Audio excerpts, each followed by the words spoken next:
Hello guys, welcome to Kousi Mami சமையல். இன்றைக்கி நம்ம என்ன பார்க்க போகிறோன்னா, பாவக்காய் வச்சு எப்படி நம்ம ஒரு பொரியல் பண்ண போகிறோன்னு பார்க்கலாம். அதுக்கு தேவையான ஒரு 1/2 கிலோ பாவக்காய் நான் ரவுண்டாக ரொம்ப மெல்லிஸாக சாப் பண்ணி வச்சுருக்கேன்.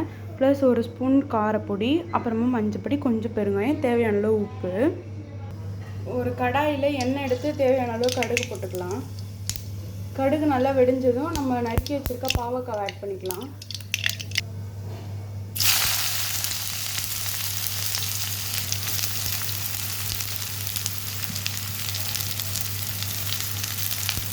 உப்பு ஆட் பண்ணிக்கலாம்.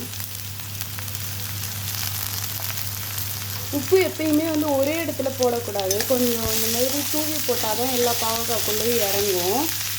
நல்லா ஒரு பெரட்டு நம்ம எடுத்து வச்சுருக்க காரப்பொடி, மஞ்சப்பொடி, பெருங்காயம் ஆட் பண்ணிக்கலாம்.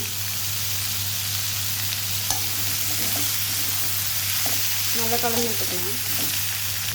நல்லாவே கலந்து விட்டாச்சு. இது லோ ஃப்ளேமில் நல்லா கிறிஸ்பியாக ஆகணும்.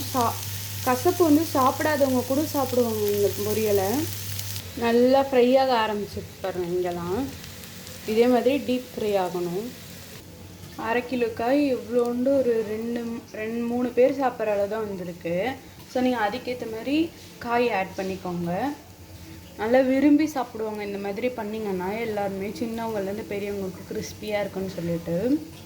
தேங்க்யூ ஃபார் வாட்சிங்.